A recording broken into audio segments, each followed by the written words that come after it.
नमस्कार दोस्तों। आज का मुद्दा हमारे सामने जेनो ट्रांसप्लांट है। हाल ही में ये शब्द काफ़ी चर्चा में रहा है, तो आइए समझते हैं जेनो ट्रांसप्लांट होता क्या है। हाल ही में न्यूयॉर्क में एक 57 साल के व्यक्ति में सफलतापूर्वक एक सूअर के हृदय को प्रतिरोपित किया गया है। यह अपने आप में बहुत बड़ी उपलब्धि मानी जा रही है, तो इसीलिए जेनो ट्रांसप्लांट बहुत ही चर्चा में था। वैसे ये बहुत ही पुराना शब्द है और इस पर रिसर्च भी बहुत दिनों से हो रही थी, लेकिन चूंकि ये न्यूयॉर्क में इसको सफलतापूर्वक किया गया है, तो इसीलिए ये चर्चा में बना हुआ है। देखते हैं जेनो ट्रांसप्लांट होता क्या है। तो एक शब्द में कहा जाए तो इंटर स्पीशीज ट्रांसप्लांट्स है। इसका मतलब क्या होता है कि जेनो ट्रांसप्लांट वह विधि है जिसमें अन्य प्रजातियों के अंगों, रक्त, टिश्यू या सेल को जेनेटिक रूप से चेंज कर, परिवर्धित कर मानव में ट्रांसप्लांट किया जाता है, प्रतिरोपित किया जाता है।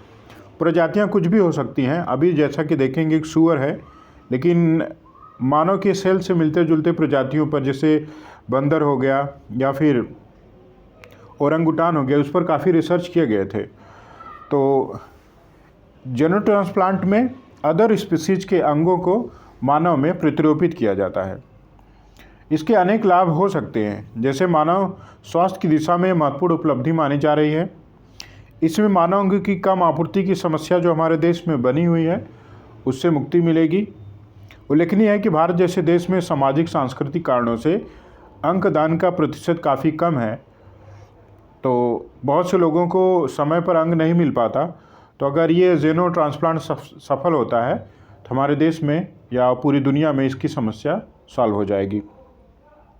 दूसरा और बहुत बड़ी फ़ायदा ये हो सकता है कि जो अवैध ट्रैफिकिंग होती है मानव अंगों की, वो कम हो जाएगी, क्योंकि उसकी डिमांड कम हो जाएगी।